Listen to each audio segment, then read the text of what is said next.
Aleluia. Cumprimento os irmãos com a paz do Senhor. Tá tudo bem, amados? Glória a Jesus, né? Louvado seja o nome do Senhor, que até aqui tem nos abençoado e tem nos garantido a vitória. E hoje, uma vez mais, Deus está concedendo a mim e a você a oportunidade de estarmos na casa do Senhor. Sabe, irmãos, às vezes nós não meditamos tanto naquilo que Deus verdadeiramente é. Eu não vou dizer somente naquilo que Deus faz. Hoje eu e você estamos aqui por causa da misericórdia, por causa da graça de Deus.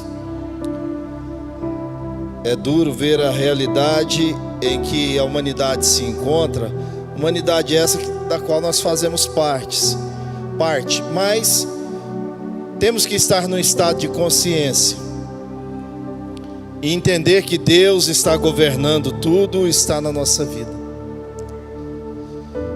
E daqui a pouco você vai entender o porquê desse prefácio, dessa palavra, porque é tão maravilhoso poder estar aqui na casa de Deus e ter a oportunidade de louvar a Deus, de interagir com Deus. E eu gostaria que você atentasse para isso, que você, nesses poucos minutos que nós temos aqui na casa do Senhor,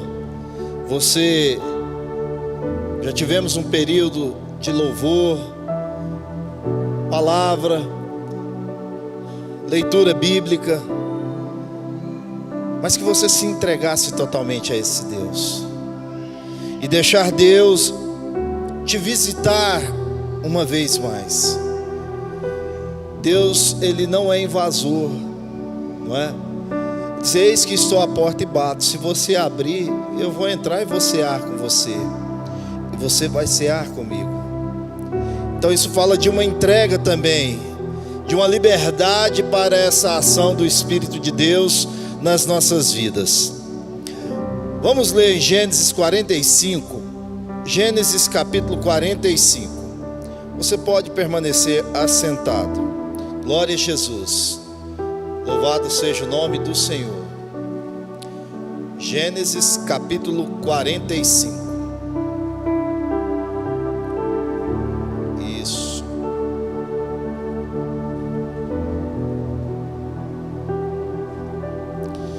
Eu vou ler os versículos ímpares e eu quero pedir à igreja que leia os versículos pares. Diz assim a palavra do Senhor Deus: a essa altura José já não podia mais conter-se diante de todos os que ali estavam e gritou: façam sair todos. Assim ninguém mais estava presente quando José se revelou a seus irmãos.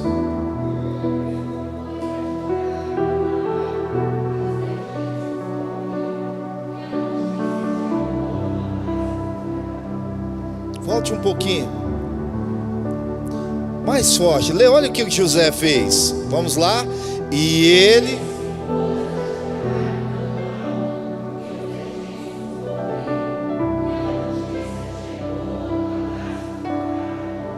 então disse José a seus irmãos: eu sou José, meu pai ainda está vivo?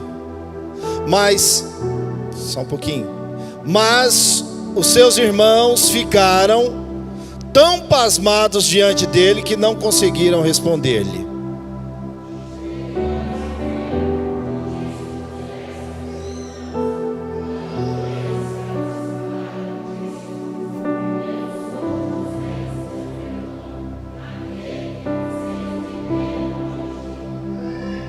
Agora não se aflijam, nem se recriminem por terem me vendido para cá, pois foi para salvar vidas que Deus me enviou adiante de vocês.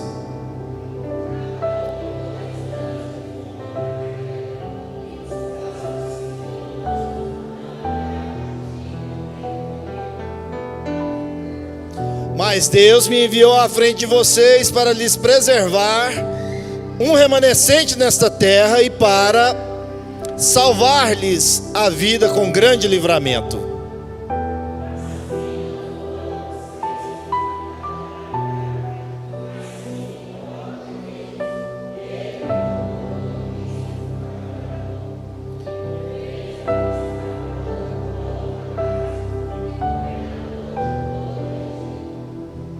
voltem depressa a meu pai e digam-lhe: assim diz o seu filho José: Deus me fez senhor de todo o Egito. Vem para cá, não te demores.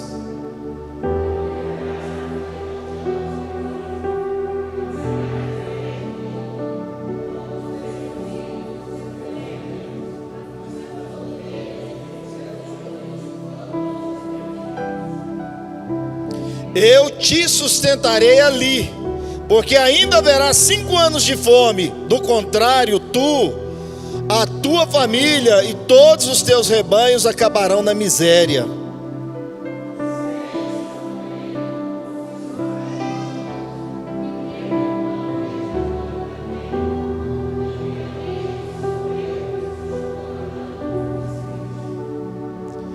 Contem a meu pai quanta honra me prestam no Egito, e tudo que vocês mesmos testemunharam.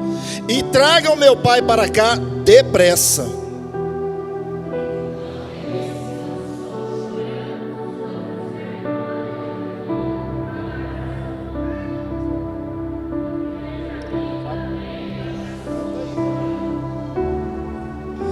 Em seguida beijou todos os seus irmãos e chorou com eles. E só depois os seus irmãos conseguiram conversar com ele. Amém. Meus irmãos, nós estamos diante de uma narrativa bíblica muito conhecida. Esse texto, nesse capítulo, retrata um fato histórico sobre um personagem chamado José. E como nós denominamos ele? José, não ouvi. Mais forte, José no Egito. Ele não era de lá. Assim como você, eu e você, nós não pertencemos ao mundo, nós somos de Deus. Eu vou repetir: você não pertence ao mundo, você é de Deus, igreja de Cristo. Você é a noiva amada. É claro que isso é uma linguagem coloquial que nós aprendemos ao longo das nossas vidas. E falar o José do Egito. Não, José no Egito. Ele não era de lá. A Bíblia relata esse fato histórico e nós sabemos que José, ele foi vendido pelos seus irmãos. Ia passando, vou sintetizar, ia passando uma caravana de ismaelitas por ali. E os seus irmãos tinham muito ciúme de José. Deus se revelava sobremaneira a José. José tinha suas visões. Dentre essas visões, um dia ele contempla que os seus iam estar debaixo de sua submissão, né? E eu vou conjecturar agora, dizer assim: isso é louco, José. Que dia que nós vamos ter que nos submetermos a você? Existia um propósito da parte de Deus em tudo isso, meu. A história vai passando. José é vendido como escravo. Vem um período muito terrível sobre a face da terra. Um período de escassez, um período de fome. José começa a ganhar destaque junto a Faraó.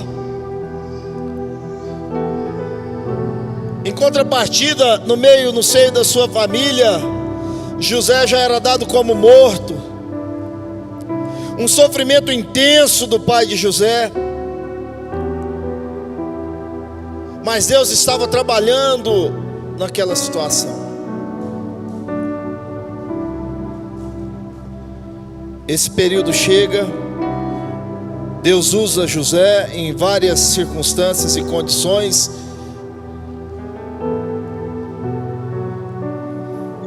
Ele é colocado como primeiro-ministro naquele governo. Deus dá estratégias a ele. Ele começa a juntar mantimentos.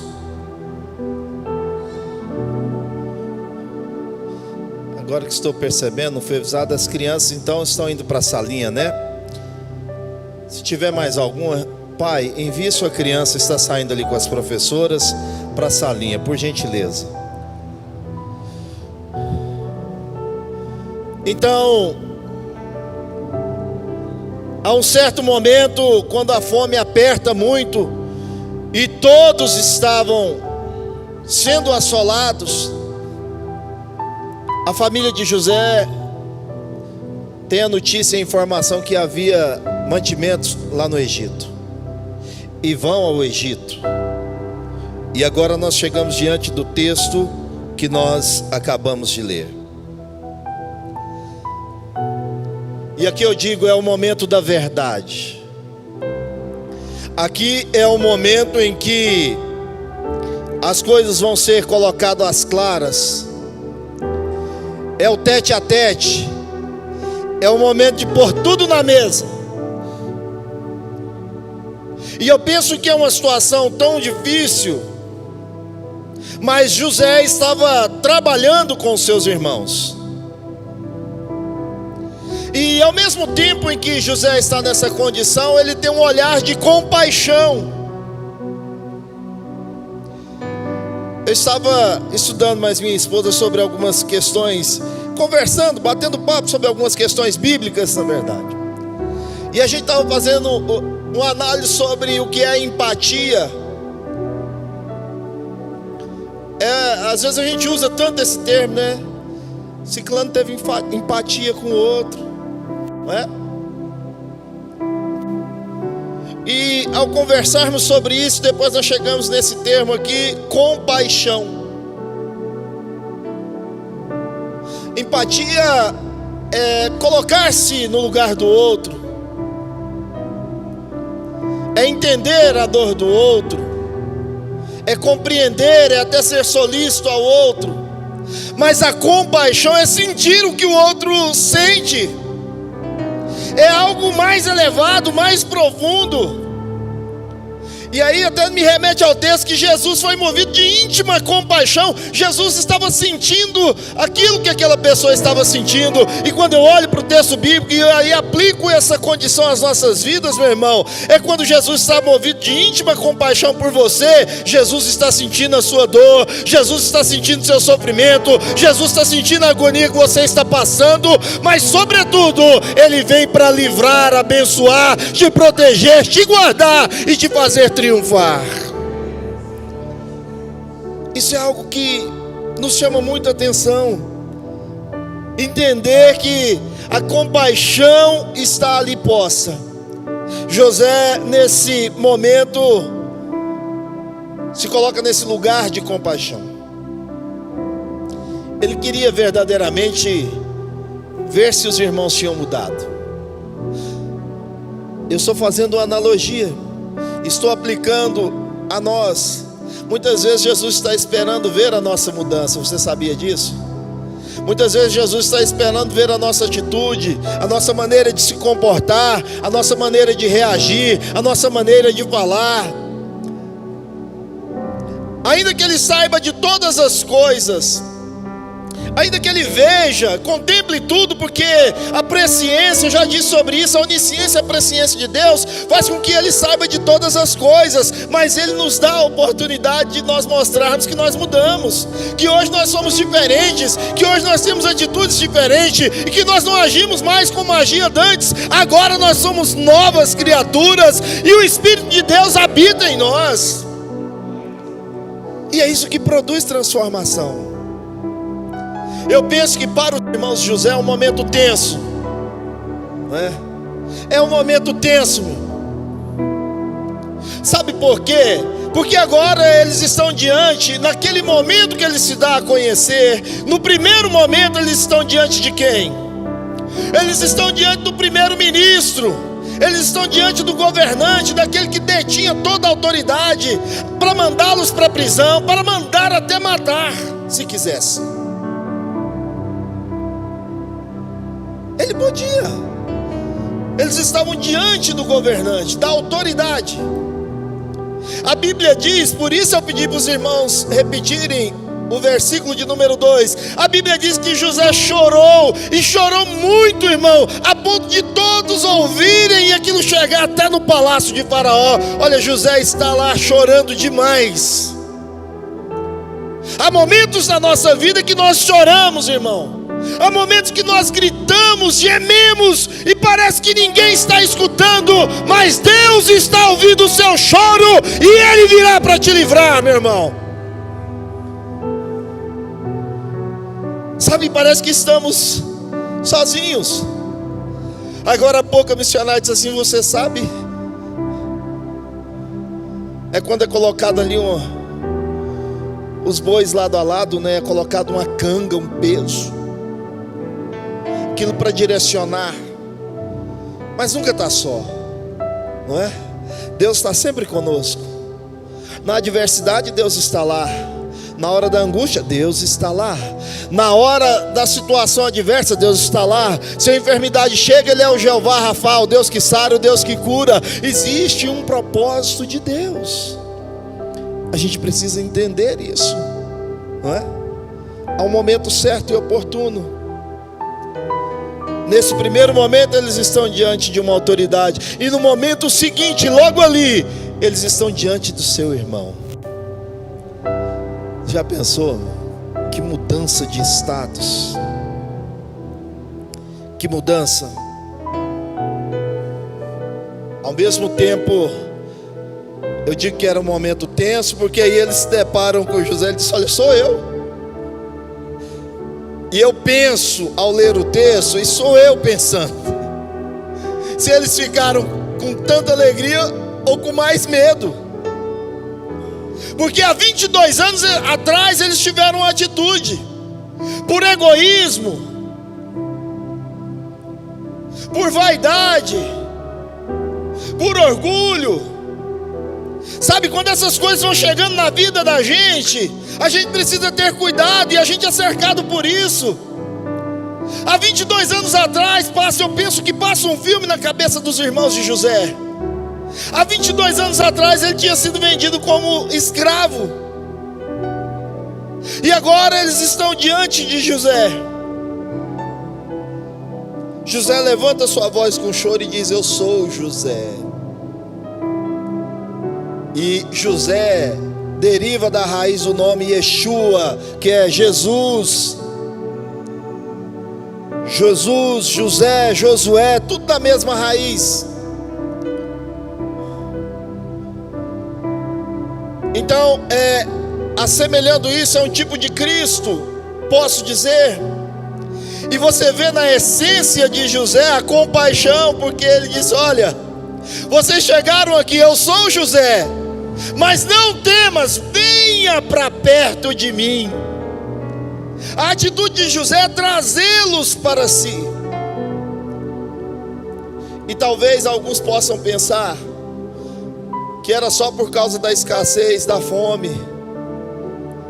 Não, meu irmão, não era só por isso. O convívio familiar é algo extraordinário, espetacular, fantástico. Eu não sei qual palavra eu poderia usar e definir. Sabe, ainda que muitas vezes a gente não encontre apoio em amigo, não encontre apoio num ambiente diferente do seio familiar, que seja no trabalho, que seja no ambiente escolar, enfim, em outro ambiente, ainda que nós estejamos fazendo coisas que não convêm, você pode ter certeza, a sua família às vezes não vai compactuar com o seu erro, mas ela não vai te negar ajuda. Ela não vai te negar ajuda. Você errou nisso, mas eu não vou te deixar. José se revela a seus irmãos. E aí eu fico pensando o quanto o ser humano muitas vezes age de forma leviana, porque nós estereotipamos, muitas vezes nós julgamos, nós apontamos, nós falamos, mas nós servimos um Deus que não faz assim, meu, e que nos ensina diferente. Ele é o Deus da segunda chance, você sabia disso?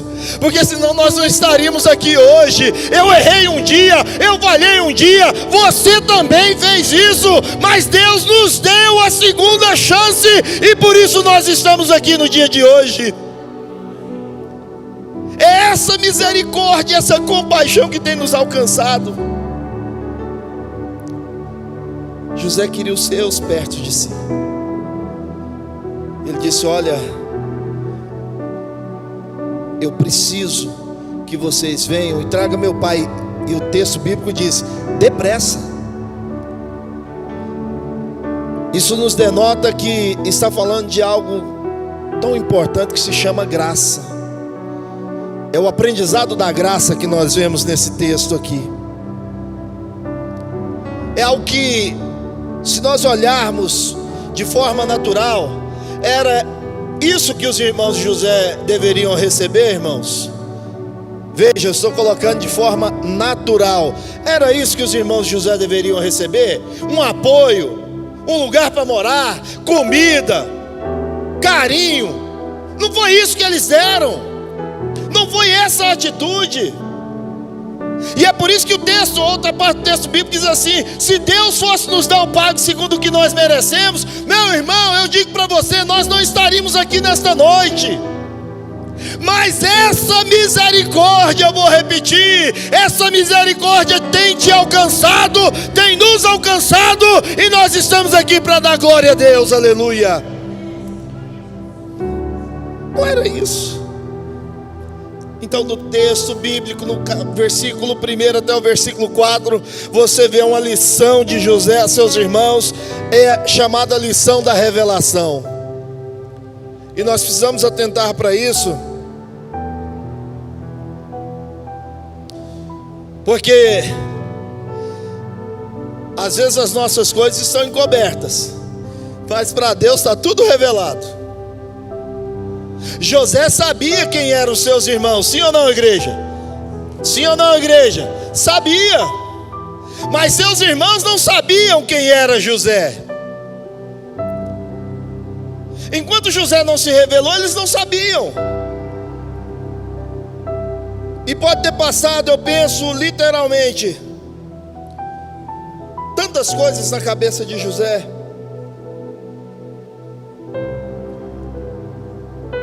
O relato bíblico nos mostra a atitude de José, mas eu posso pensar tantas coisas que passaram ali, o histórico daqueles acontecimentos. E uma coisa que me chama muito, mas muita atenção, meu irmão, eu não sei se você já passou por isso que eu vou dizer agora, em algum momento da sua vida. José foi privado de viver com sua família, em especial seu pai, que tinha um amor, é um negócio inexplicável quase. Eu não sei se em algum momento da sua vida você já foi privado. A dor da separação é um negócio muito traumático, você sabia disso? Eu não estou falando aqui de separação, de divórcio, essas coisas, não, separar-se de alguém. Hoje, infelizmente, nós ouvimos, e agora há pouco a missionária ainda disse aqui, nós já sabíamos, está relatado no grupo. Eu não posso imaginar o tamanho da dor da separação do pastor Wellington da sua mãe, que foi recolhida agora há pouco, pela manhã. Será que a gente consegue dimensionar isso, meu irmão?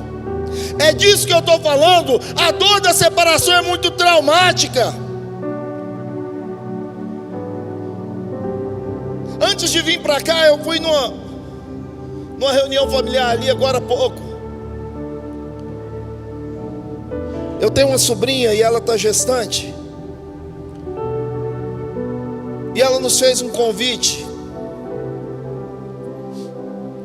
Ela disse assim: tio, eu quero que você faça algo.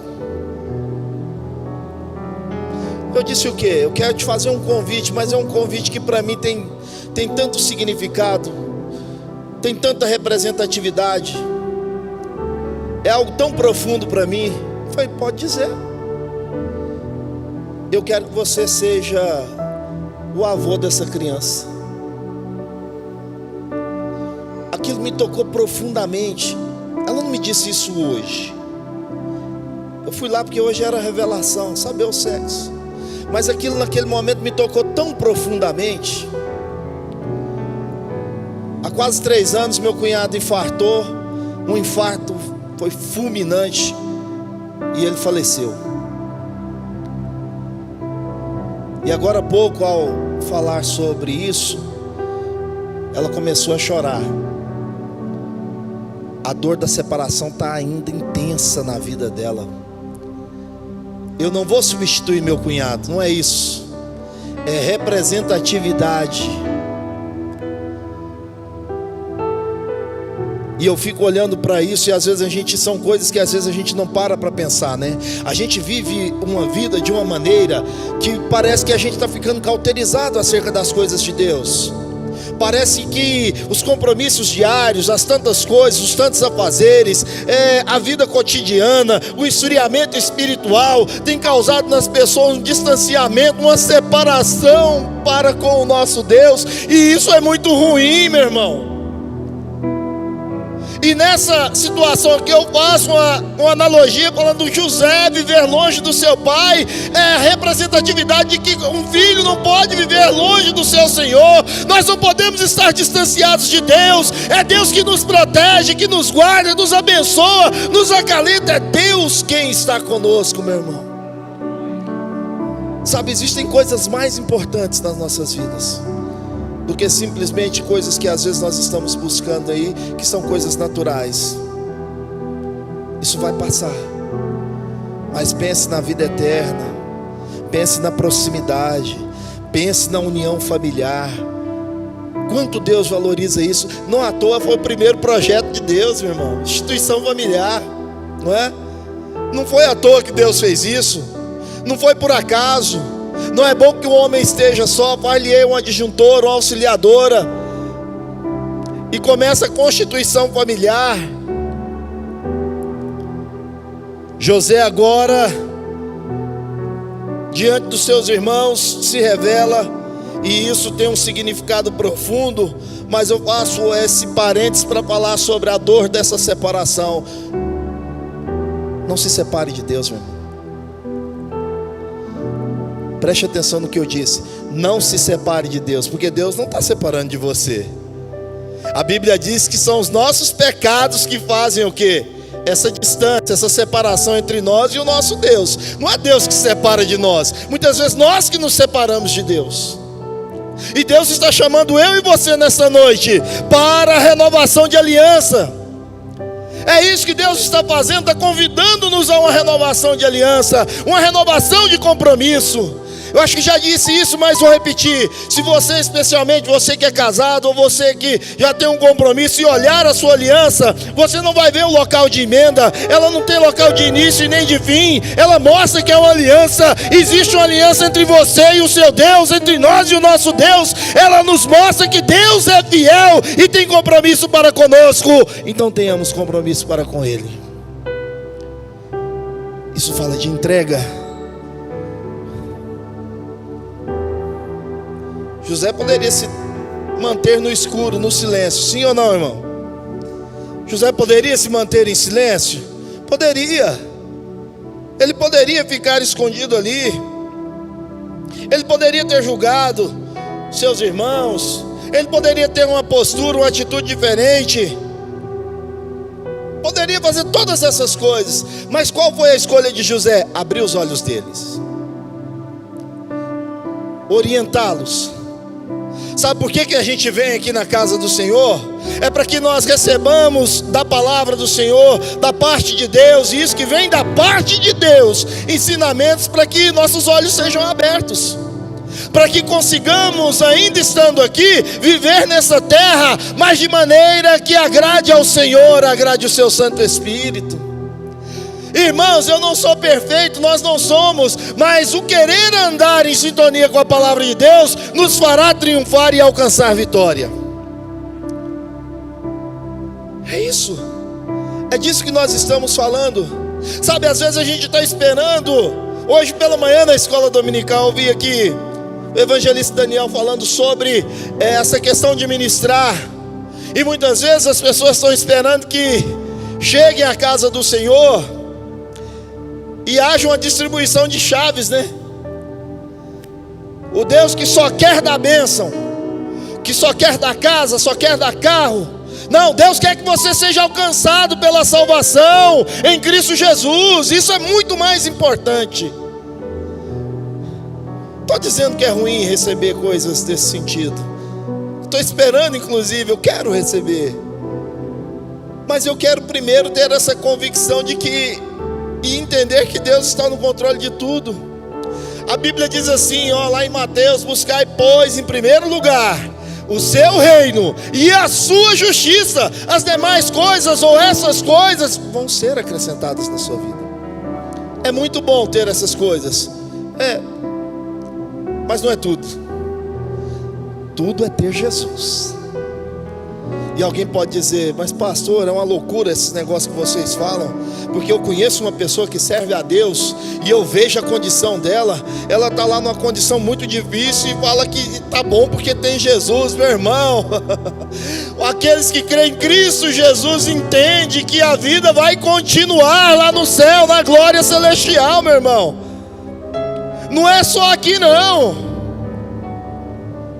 É claro que nós somos sujeitos a passar por situações, mas tenha bom ânimo. O texto bíblico só tenha bom ânimo. Às vezes nós vamos passar mesmo. E a Bíblia diz que os dias são trabalhosos, os dias são maus, não é? Não está fácil para ninguém, não. Não está fácil para ninguém. Às vezes para uma meia dúzia de pessoas. E depende daquilo que também é a sua análise, né? Se você está analisando como fácil é ter abastança, sei lá, tem muita gente que eu conheço aí que é muito abastado, lá do meu convívio inclusive, mas não tem paz. É abastado, anda no bom e no melhor, come do bom e do melhor, mas não tem alegria na vida. O que adianta, irmão? De que adianta? Há pouco tempo um componente dessa família saltou de um prédio. Olha o que é isso, irmão.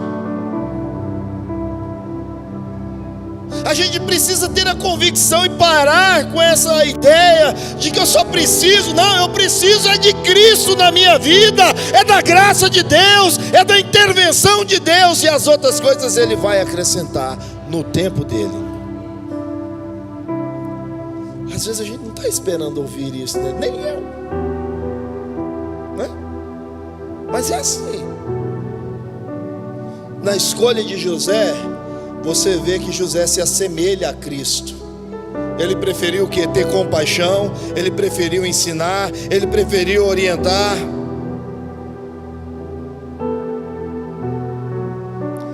Quantas vezes nós ouvimos na condição natural alguém orientando e falando para a gente: não é assim, o caminho não é esse, não faz isso, que isso aí é errado. A gente ouve isso muitas vezes, sim ou não, igreja? Alguém está nos alertando, mas na nossa condição natural, a gente acaba fazendo aquilo que não deveríamos. A gente acaba fazendo.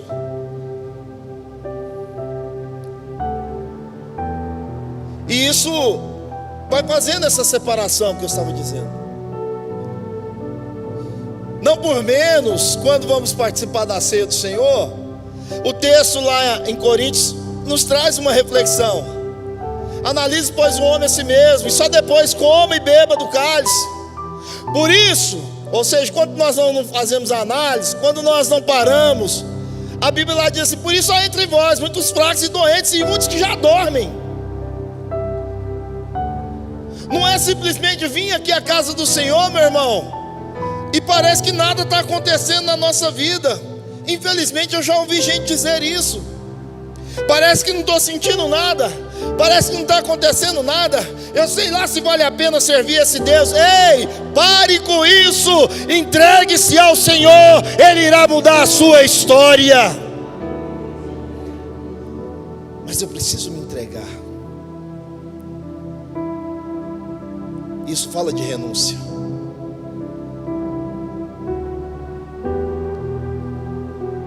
Quando a gente olha para o tabernáculo, e quando eles estavam bem de frente para o tabernáculo, eles se deparavam com uma visão ao chegar na porta do tabernáculo. Vocês sabem o que tinham lá, bem na entrada do tabernáculo? Tinha um altar. Você sabe qual que era esse altar? Era o altar de sacrifício. E o sacrifício que eu quero referendar aqui, estou falando, não é de dar uma oferta, não é esse negócio. Tem gente que fica fazendo barganha com Deus. Irmão, Deus não precisa de barganha.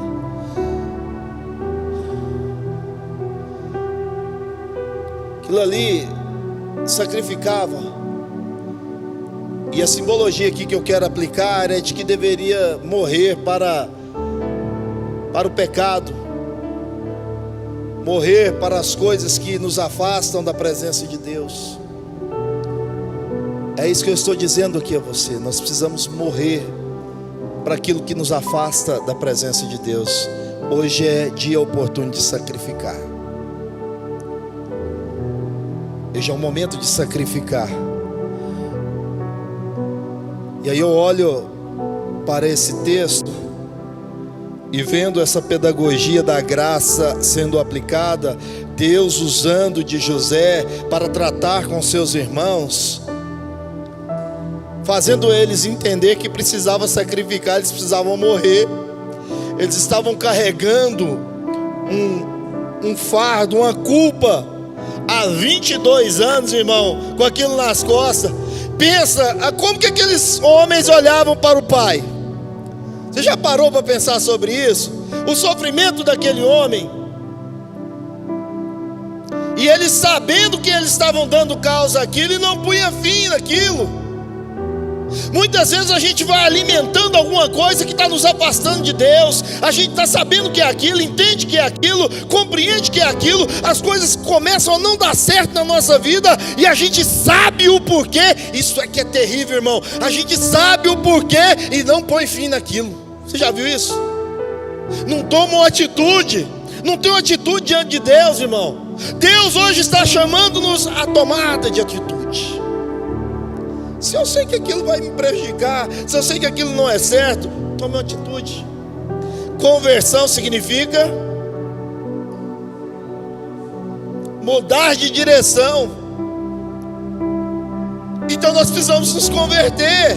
Pastor, eu já sou crente, já sou convertido. Meu irmão, não estou falando nesse sentido, você está me entendendo? Às vezes tem alguma coisa que precisa se converter na sua vida. Você precisa mudar de direção. Você precisa mudar essa rota para que Deus te visite, mude a sua história, abra as portas em seu favor e as coisas comecem a acontecer.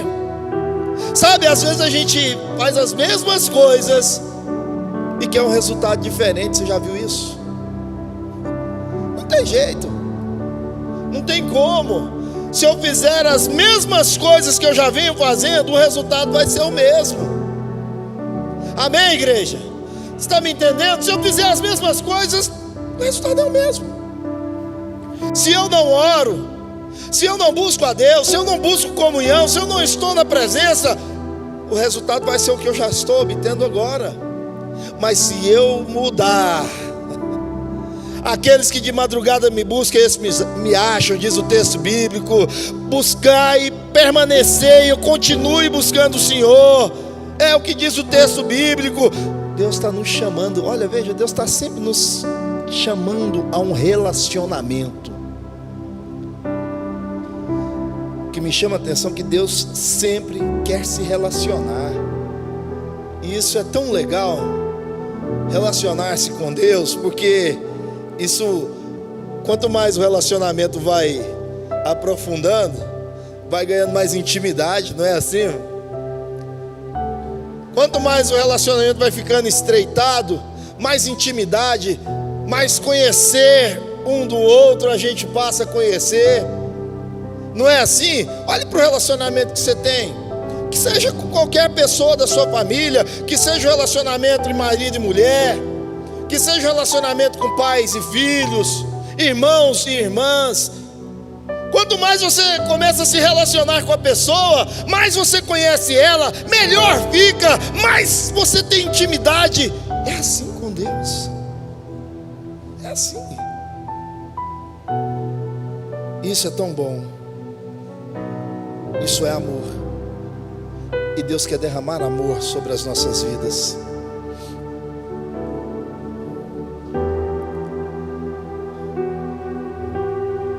ainda vai vir momentos difíceis, disse o texto lá. José fala, olha, busque. Primeiro ele quer saber se o pai está vivo. E aí ele diz, está vivo. Então vai lá e busque ele. Traga ele para cá depressa. Sabe, ele queria desfrutar da presença do pai. Ele queria ter a companhia do pai. Agora ele estava numa condição, irmão, que ele poderia proporcionar algo diferenciado para sua família. E agora eu vou direto no coração dos pais que aqui estão. Quantos de nós não queremos proporcionar o melhor para nossas famílias? E não é só dos pais, as irmãs que são chefes de família e que devem receber todo o nosso respeito. Quantos de nós pensamos e preocupamos disso e queremos sempre o melhor para a nossa família? Imagine o nosso Deus olhando para nós. Você está entendendo? Imagine Deus. Ô meu filho, eu quero o melhor para você. Eu quero que te vá bem. Eu quero que tu prosperes. Eu quero que tu alcances. Eu quero que tu sejas vencedor. Eu estou com você, eu te livro, eu te guardo, eu te abençoo. Eu quero o melhor para a tua vida. E por fim eu quero te dar a vida eterna. Eu fico olhando, pai, tenha misericórdia, me dá essa graça. Mas eu não sei. Papai, eu não sou merecedor, mas é a tua mão que me sustenta, é o Senhor que nos ajuda. José queria desfrutar da presença do pai. Meu irmão, você tem o seu pai soberano. Desfrute da presença do seu pai. Fale com ele. Bata um papo com ele, converse, entre numa intimidade com o nosso Deus. Você tira lá o seu momento e fala assim, eu vou falar com o papai agora. É no recôndito lá, fecha a porta e fala, meu pai, o Senhor, é um bate-papo. Deus não está assim, tão distante quanto às vezes as pessoas pensam, sabia? Ele não está não. Olhe para cá, entenda isso. Deus não está distante quando muita gente pensa. E você dizer assim, papai, o Senhor sabe as minhas dificuldades, as minhas limitações, mas eu quero conversar com o Senhor. Eu quero pedir que o Senhor me ajude, que o Senhor segure na minha mão, me faça alcançar. E assim como José disse, traga ele para cá, porque ainda vai haver momentos difíceis. Ele disse, você vai habitar aqui, pertinho de mim. O texto lá diz, vai habitar na terra de Gósen. Ainda vai vir um tempo muito difícil. Haverá ainda 5 anos de fome. Eu não sei o que está reservado para mim e para você, no sentido de adversidade. Eu não sei, mas se nós estivermos com o papai, ele vai nos fortalecer. Ele vai nos fazer alcançar, triunfar. Traga ele para cá. O texto finaliza dizendo que José se lançou ao pescoço de Benjamim, seu irmão, e chorou muito.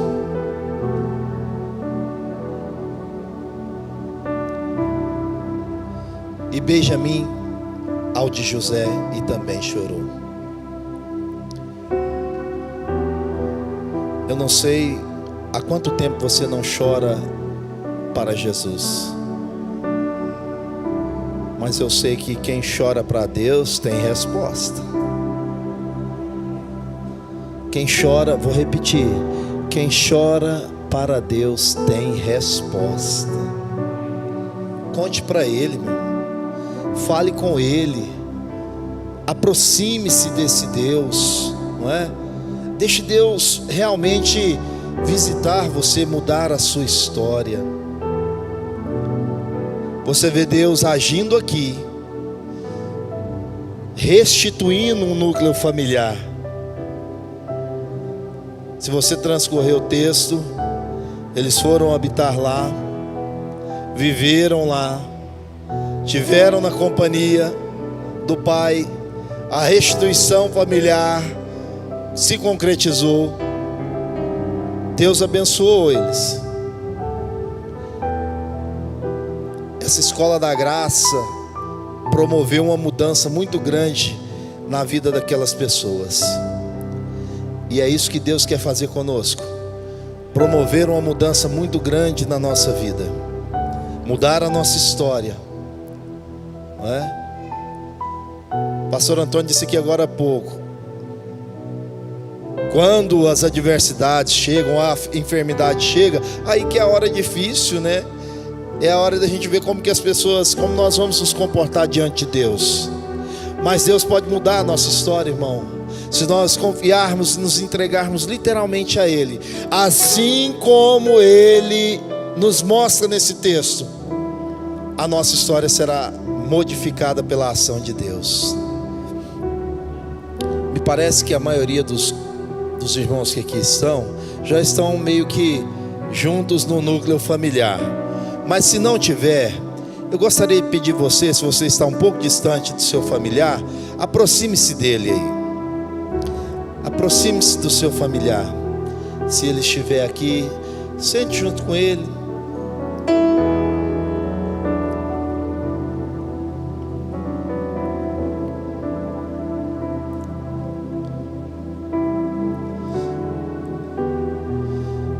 Eu disse que esse texto fala muito dessa restituição da família.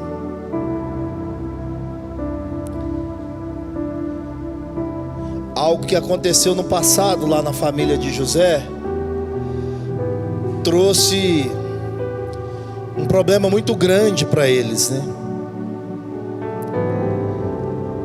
Hoje, olhando para o texto e com a oportunidade que nós temos dos ensinamentos dessa era em que vivemos, eu posso pensar que o pai de José ficou, não estou afirmando isso, eu estou dizendo que eu penso que talvez ele tenha ficado depressivo, né? Se tivesse esses medicamentos aí, tarja preta, que se tem aqui hoje, com certeza ele faria uso. Eu penso que a opressão tomou conta dos irmãos de José. Aquele tem martelando na cabeça deles, irmão. E sabendo que era responsável pelo pai também estar naquela condição. Não seja assim.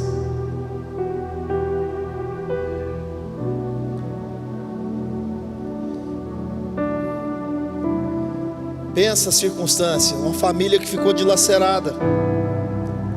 O medo tomou conta. E eu posso afirmar, isso eu posso afirmar. O pai de José tinha medo que Benjamim morresse. Você vê no texto. Não é que ele não tivesse consideração pelos outros, tinha também.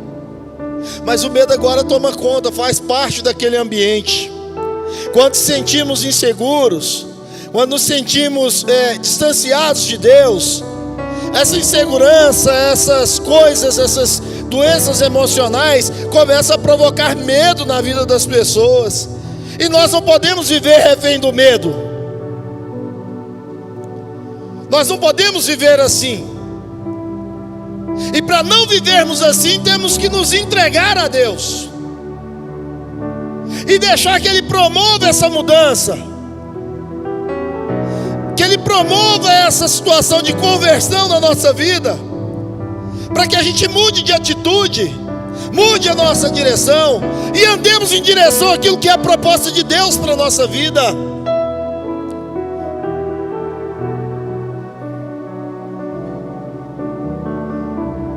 A família é a instituição de Deus, e família unida, fortalecida por Deus, é família vencedora, é família que triunfa. Eu vou repetir, será que você não entendeu? Família unida, família fortalecida por Deus, é família que triunfa. Feche os seus olhos um instante. Pai, em nome do Teu Filho Jesus Cristo, eu oro agora E peço que o Senhor visite as tuas famílias, essas famílias que aqui se encontram, ó Deus, agora reunidas. Pai, eu como ministro do Senhor, ministro uma bênção agora sobre as famílias da igreja do AD América 2. Meu Deus, visita cada um dos teus filhos, opera um milagre na vida, aquilo que não estava no rumo, no alinhamento correto, segundo a tua palavra. Dê graça, ó Pai, para o cabeça, o chefe desse lar, que seja um homem, que seja uma mulher que está ali, que seja uma mãe solo. Meu Deus, abençoa essas vidas e dê a direção para que este lar, essa família ande segundo a tua palavra, meu Deus. Eu ministro, Senhor, suplicando a tua intervenção e a tua bênção. Pai, eu peço-te nesta hora, em nome do teu Filho Jesus Cristo, ó Pai, a graça e o derramar da tua unção sobre essas vidas, Senhor. Em nome de Jesus, Senhor, abençoa os teus filhos. Eu declaro a vitória, eu declaro a bênção, eu declaro a graça na tua vida, eu declaro a paz. Eu repreendo toda a adversidade, todo o espírito de intriga, tudo aquilo que vem tentar assolar as famílias, tudo aquilo de podridão que vem tentar de alguma maneira abalar o convívio familiar, que caia por terra agora em nome de Jesus. Que reine a paz, que reine a alegria do Espírito Santo de Deus na tua casa, meu irmão. Que reine a bênção de Deus na tua família. E que o Senhor seja o centro lá da sua família, para a glória do nome de Jesus. Se você recebe, diga amém. Louvado seja o nome de Jesus. Pega essa palavra, coloque no seu coração. Mude.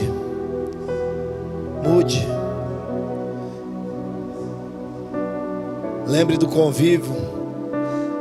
O que eu quero dizer com essa palavra? Aproxime-se, achegue-se ao Pai, conviva com Ele, fale com Ele, sendo necessário, lance-se nele, chore se for preciso, mas não deixe Jesus por nada. José foi fiel, ainda que a adversidade tenha chegado, ainda que tenha sido vendido como escravo, tenha sido perseguido na casa de Potifar, injuriado, caluniado, ainda que as ciladas foram armadas para ele, ainda que fosse preso e ficasse no cárcere, há um momento em que Deus se revela na vida de José e coloca ele num lugar muito excelente. Há um momento para a sua vida. Confie no Senhor e Ele vai fazer cumprir na sua vida, meu irmão. José tinha todos os motivos para desistir de servir ao Senhor.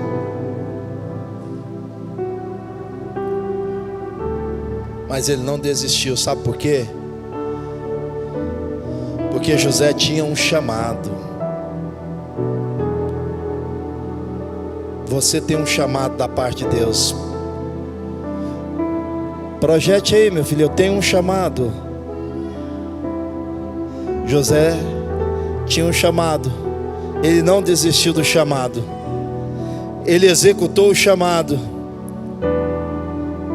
Ele confiou no Senhor. Você sabe que você tem um chamado de Deus na sua vida? E aí me faz retratar Barnabé e Saulo. E o Senhor disse: apartai-me, Barnabé e Saulo, para a obra que eu vos tenho. Vocês estão aqui, irmão? Para a obra que eu vos tenho chamado. Há um chamado de Deus para a sua vida. Aleluia.